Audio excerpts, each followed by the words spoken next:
Cliff Kingsbury is going to need to draw up something new for his offense to get rolling, or perhaps it's not something new that he needs to replace Noah Brown, but something familiar, just used in different ways. I'll explain all of that and more on this bonus episode of Locked On Commanders.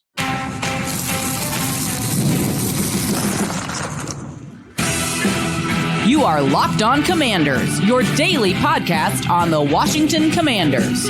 Part of the Locked On Podcast Network, your team every day. Welcome inside, everybody, to today's bonus episode of Locked On Commanders, part of the Locked On Podcast Network, your team every day. I am David Harrison, covering the Washington Commanders for Sports Illustrated's CommanderGameDay.com, also helping out with WUSA9.com's coverage of the team this year. And I'm here with you every Monday through Friday, sometimes Saturday, sometimes early Sunday morning, like we are here today for this bonus episode. I appreciate you coming through for this bonus episode every day. I appreciate you coming through, especially every single day, for your daily podcast covering the Washington Commanders. If you haven't already, you can, and please do subscribe for free on YouTube or wherever you are listening to this bonus episode, dropping Saturday night, early Sunday morning, depending on what time zone you're in. We're going to talk about some Week 15 roster moves being made by the Washington Commanders this week, what they mean for the game coming up. And of course, we're going to take this opportunity to try to discuss as many options as we can, fully flesh out in one episode like this, to try to see where the Washington Commanders might go trying to fix this Noah Brown conundrum, as I'm calling it here. This episode is brought to you by Prize Picks. Go to prizepicks.com/LockedOnNFL. Use the promo code LockedOnNFL, all lowercase, to win $50 instantly when you play your first $5 lineup. Cliff Kingsbury is going to need to dial up something new for his offense in order to help replace Noah Brown, the wide receiver who has become the number 2 wide receiver for this team. Unfortunately, lost for what looks like probably the season, was put on IR, so certainly lost for the rest of the regular season. We'll have to see what happens in the postseason, assuming that the Washington Commanders make it to the postseason. But the answer here might not be drawing up something uniquely new, but maybe using some very familiar people in maybe some new ways moving forward. And as we get into this conversation of ideating options for replacing Noah Brown, I feel compelled to share my preferred option number 1. Right off the bat, I'm going to tell you the method that I would probably say, if I had the opportunity to make this decision, here's the way that I would want to go. And to replace my number 2 receiver, Noah Brown, I would use Terry McLaurin, my number 1 wide receiver. I'm going to make Terry my number 1, and I'm going to make him my number 2. How am I going to do that? Because you obviously can't duplicate him. Well, it's no secret that Terry McLaurin is the primary receiver for the Washington Commanders. It's no secret that he's the first guy that opposing defenses try to take away from Jaden Daniels when going on the field. So how do we kind of address this Noah Brown situation and also acknowledge the situation going on around Terry McLaurin? Well, we saw a little bit of it against the Tennessee Titans. Terry McLaurin still lined up split wide left 70% of the time, but he's certainly lined up elsewhere, specifically on the right side of the formation, more than we were used to seeing for the duration of the season. That is kind of part of that equation I think we can continue to do. Now, I don't think that Cliff would ever go as far as like a 50-50 split or 46 left, 46 right, and maybe a little bit of sprinkling in there in the slot and all that stuff.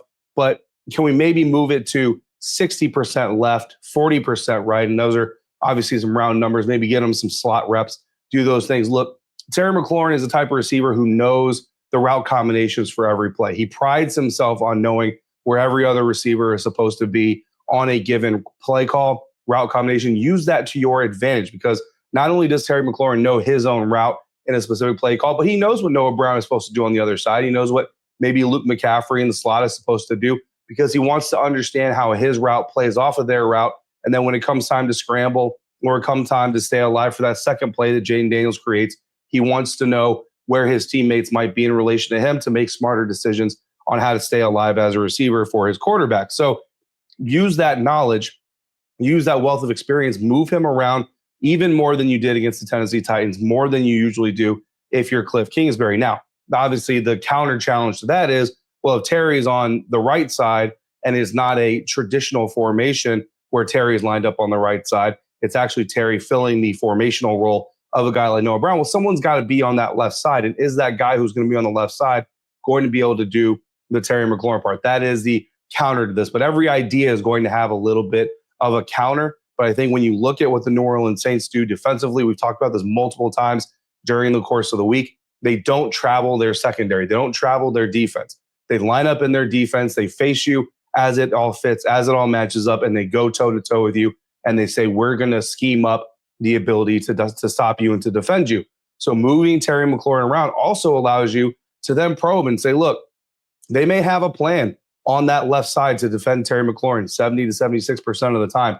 And that plan is going to be communicated to everybody because the Saints are not stupid. They're going to understand, like, hey, just because you're Kool-Aid McKinstry and we don't expect you to see Terry McLaurin a lot, you need to understand the game plan. Hey, safety on that side of the field, you need to understand the game plan, so on and so forth. But understanding a game plan and executing it are two totally different things. So move him around, challenge those duos, challenge that deep safety on the left side and that corner on the left side with that linebacker on the left side and that dropping DN on the left side.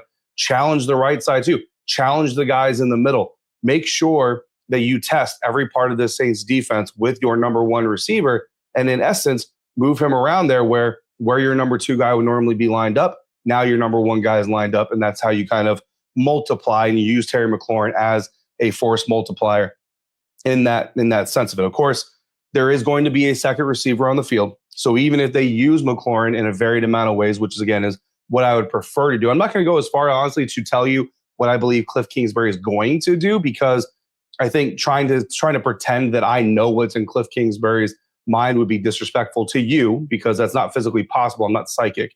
It would be unrealistic for me to try to sell myself as someone who is so plugged into Cliff Kingsbury that I can just tell you what he's going to do in this moment.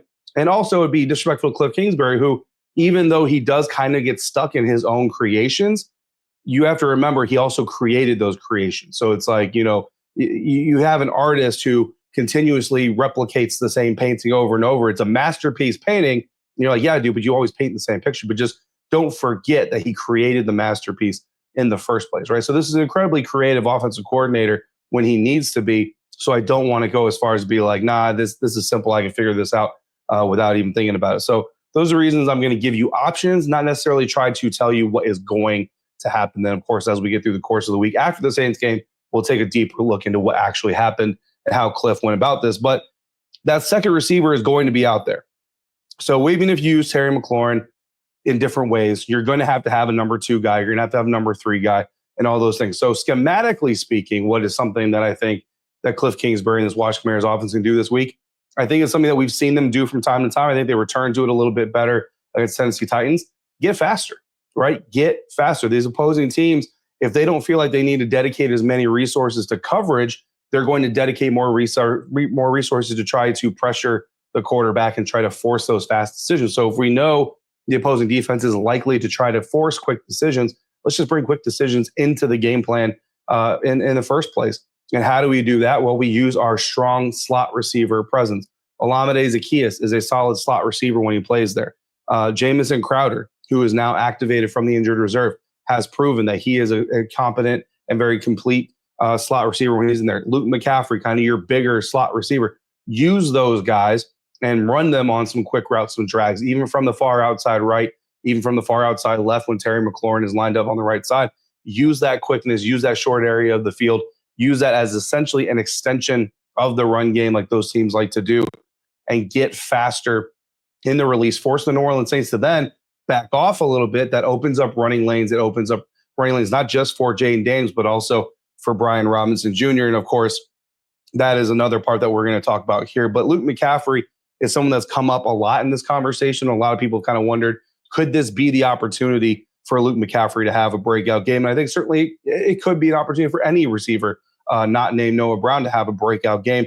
But specifically, Dr. Wonderful, one of our insiders, came through and asked me for some specific information about Luke McCaffrey and kind of how it folds into why he is or isn't getting used maybe as much as a lot of people want him to.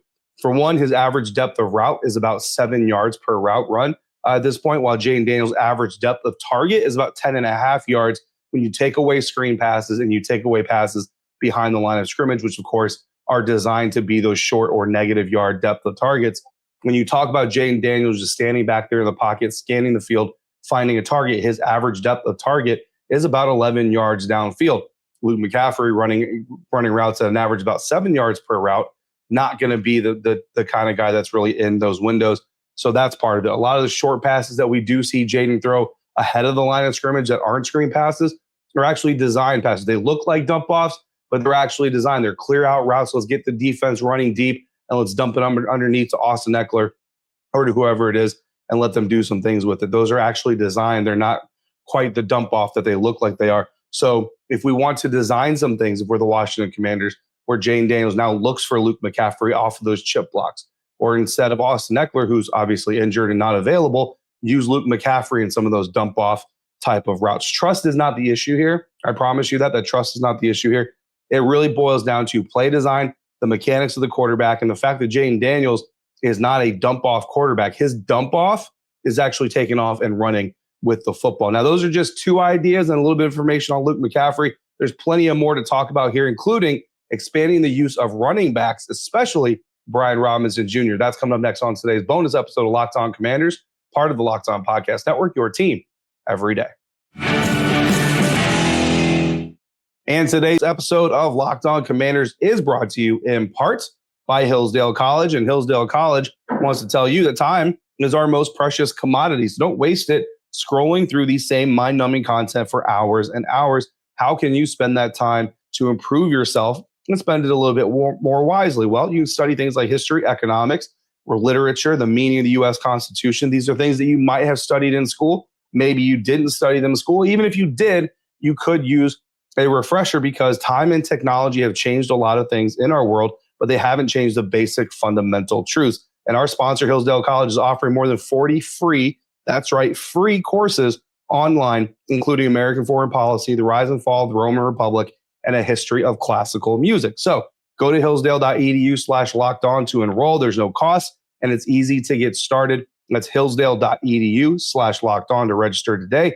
hillsdale.edu/locked-on.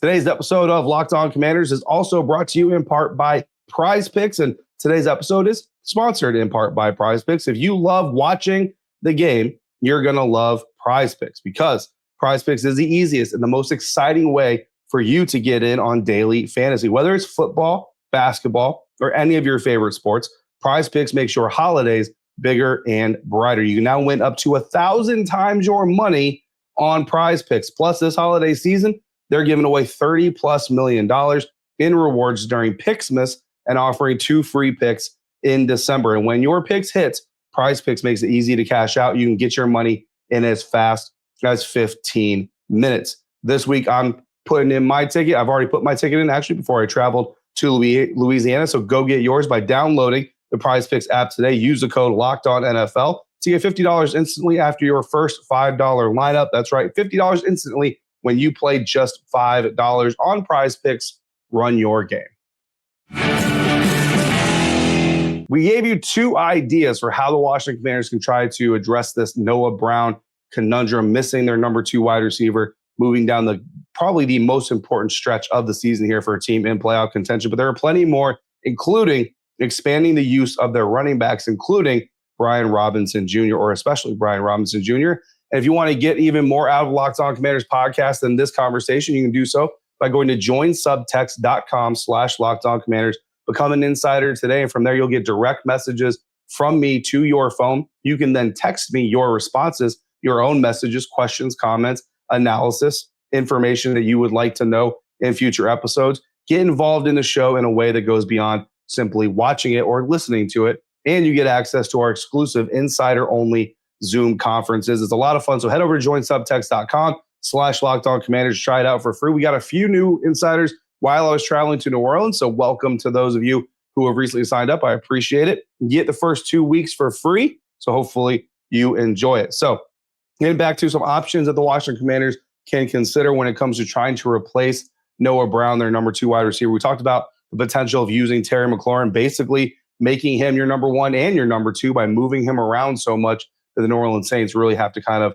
identify him, and you have the opportunity to then find that biggest weakness or biggest matchup advantage for Terry, and then you can really kind of pick at that. Well, obviously, this offense, as great as Terry has been at times, as great as Jane Daniels can be, Brian Robinson Jr., and specifically the power run game for the Washington Commanders really is what gets the engine warmed up for this Washington Commanders offense.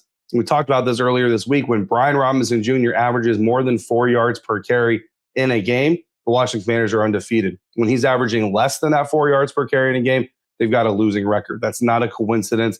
That is a cause and effect type of situation when it comes to running the ball with Brian Robinson. But it's not all about running for Brian Robinson. Something that we saw a good amount of last year, some out of design, some out of necessity from Sam Howell kind of running for his life, was Brian Robinson Jr. really emerging as a pass-catching running back, not a receiving back, right? But a running back who is certainly capable of doing some damage out of the backfield. Last year, he had 36 catches for 368 yards, averaged 10.2 yards per reception, and scored 4 touchdowns off of passes.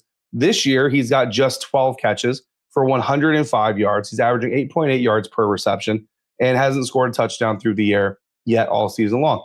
So as much as we love seeing the offense evolve, as much as I think we all appreciate what Cliff Kingsbury is doing versus Eric Bieniemy and Scott Turner before him, this is an area of the offense that we have not seen Cliff Kingsbury, Jaden Daniels, and just the offense in general really take advantage of, and that is that underrated ability by Brian Robinson Jr. to be a receiver in this offense as well. Well, that is something that could change, and that is something that can really help this team absorb that loss of Noah Brown, and also can help them absorb the loss of Austin Eckler. Again, if you have a running back in Brian Robinson Jr., that can be used as a runner and also as a passer, and defenses understand they have to account for it. That adds a new wrinkle into what they have to do.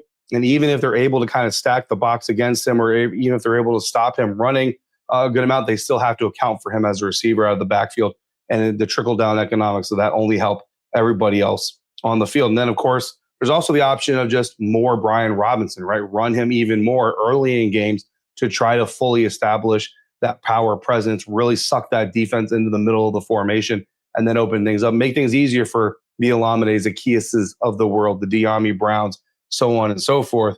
But you can also do that a little bit more today or now because of the emergence of Chris Rodriguez Jr. We've seen Chris Rodriguez Jr. really get opportunities in 2 games this year, Week 9 against the New York Giants, and then the last time we saw this team on the field against the Tennessee Titans. Now, part of the reason that C-Rod got the opportunities he did against the Titans is because of the lead and the control of the game the Washington Commanders were able to have. They very wisely decided, hey, let's take the opportunity. Let's not put a whole lot of damage on Brian Robinson Jr.'s body. Let's give Chris Rodriguez some burn. For one, it gets Chris more opportunities, gets him more experience, allows him to develop a little bit, and it keeps Brian Robinson Jr. healthy while continuing to establish and reestablish that power run game, keeping those offensive linemen very happy by being able to kind of impose their will on the defense. So do that, but do it earlier. If you want to run Brian Robinson Jr. 8 times on a 12-play drive, you can do that more confidently knowing, hey, we got a touchdown on that drive. Defense came out, got a 3 and out. Let's now use Chris Rodriguez Jr. and let's let him continue to establish that power run game. Now we're not putting 12 carries in 2 drives on Brian Robinson Jr., but we're putting 8 on him in the first drive, maybe 4 on Chris Rodriguez in the second. And if we're really good and we get a touchdown on that one, then we can give Jeremy McNichols 3 carries on the next one. Maybe B-Rob gets 1. Maybe C-Rod gets 1. You get where I'm going with this. You can be a little bit more judicious, but also a little bit more generous with the touches from the running back group. And let's not forget about tight end Ben Sinnott, right? That's probably the last option we're really going to be able to fit in this episode. Look, Zach Ertz is second on the team in targets. So when we talk about Noah Brown being the second receiver no longer on the team, we're not talking about second receiver in targets overall. We're talking about the second wide receiver on this team. But if you go heavier on your formations, more 2 tight ends, more 3 tight ends, and then you pass out of those sets, you have a guy like Ben Sinnott who can really affect opposing defenses. And again, you force that defense to play against a big set, but then you run guys out there athletically and you get them out there into the passing areas, and it really stresses out a defense. Also, lining Ben Sinnott up as a fullback, using him as a fullback, but also hitting play action, getting him open in the flat or over the middle part of the field. And then there's also, I think, the lesser desired response or possibility, which isn't really an idea, so I don't really count it in that blend. But the offense stays the same. They just say, hey, instead of Noah Brown, we're going to put another guy in there. None of the receivers that are left on the roster really do everything that Noah does. I think maybe the guy that most closely resembles him could be KJ Osborne from his history. Obviously, we haven't seen him with the Commanders yet. He's not as big, he's not as long, but since Osborne obviously is still getting up to speed, I would be surprised if he was active really much at all in this game this weekend. That leaves De'Ami Brown as the most Noah Brown-like type of receiver on this team. 20 catches, 206 yards, and a touchdown this season for De'Ami. Currently 6th on the team in targets, but he's 2nd in snaps lined up wide right. Of course, while Noah Brown dominated headlines a bit this weekend, there are some other moves that will have a direct impact, including the Commanders rolling out their 7th kicker of the season. That is coming up on today's episode of Locked On Commanders, part of the Locked On Podcast Network, your team every day.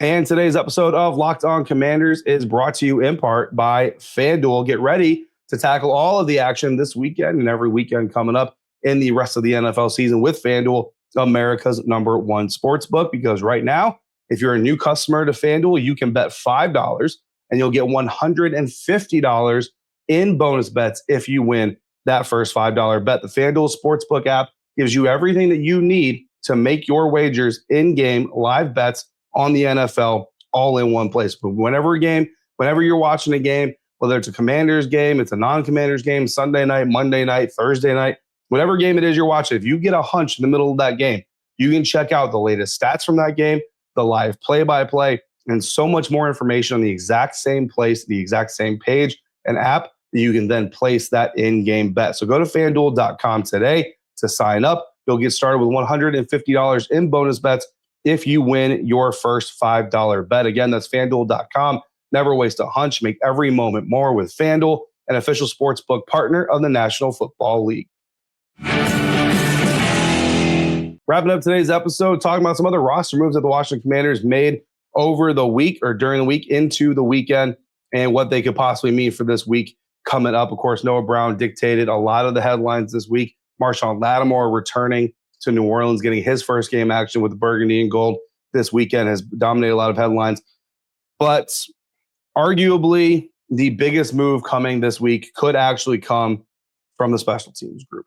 And that is the elevation of kicker Greg Joseph from the practice squad to the active roster. He will now be the 7th kicker to be on the active roster for a game or just in general since the beginning of training camp. The 7th kicker, ladies and gentlemen, since the beginning of, I should say, veteran minicamp. That is a lot of kickers. All right, Austin Seibert dealing with a hip injury. He's on the IR. Zane Gonzalez was supposed to be his replacement. He's dealing with a foot injury. He is still questionable. He's not officially ruled out as of the time of this recording. But Greg Joseph, who was added to the practice squad just this week, being elevated for this game, does not bode well for Zane Gonzalez and the potential that he's actually going to play. Had an insider come through and say, you know what, just go for 2 and go for it on 4th down. Don't even have a kicker out there. Just do that. I don't think Tress Way would appreciate that. Tress does not want to do kickoffs. Carl Davis, defensive tackle, who was called up from the practice squad to face the Tennessee Titans, resulted in Fedarian Mathis being a healthy scratch in that game. Carl Davis has also been called up for this game against the New Orleans Saints. So it'll be interesting to see if Fedarian Mathis is once again a healthy scratch. So I was asked after the Titans game, does this mean Fedarian Mathis is in the doghouse? My response to that was, I don't think it puts Fedarian in the doghouse as much as it says, hey, look, we know we're not great against the run. Fedarian Mathis has not been one of our better elements against the run. Carl Davis has a little bit of a better history. He's a little bit of a bigger dude. So we want to try him out against the run and just see what happens.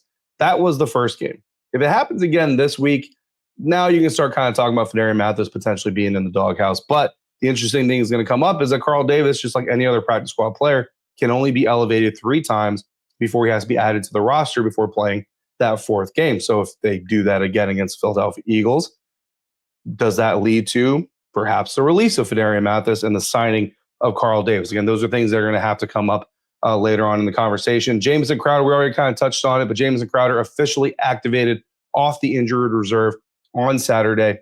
Got that information right before I boarded my flight from Baltimore to New Orleans. So he will be available to the team. Expect him to be active because kind of just makes sense that he would be active. Noah Brown is the only player officially ruled out as of this time for the Washington Commanders.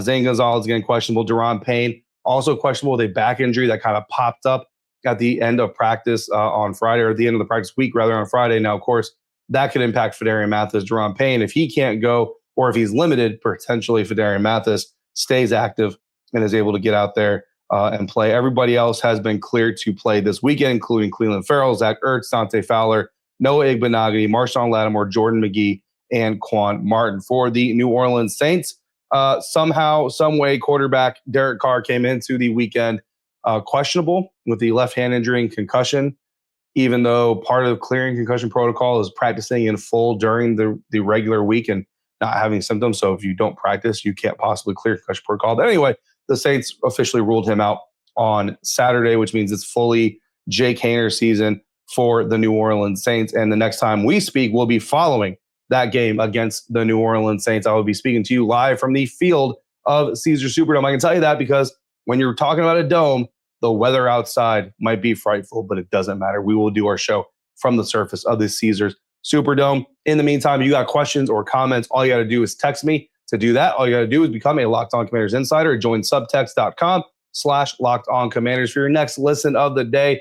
Check out the Locked On NFL podcast. In the morning, it's Tyler, the Madman Roland, getting you started with some NFL espresso. In the afternoon, it is Tony, the Barber Wiggins, bringing you some real NFL talk. See all new Locked On NFL, and it's twice per day. As always, thank you for making Locked On Commanders your first listen of the day. Every day, every dayers. Thanks for coming through as regular as you do. Until we speak again, if you're out and about, please be safe, be kind, enjoy the game. And I will see you right back here next time for another episode of Locked On Commanders, part of the Locked On Podcast Network, your team every day.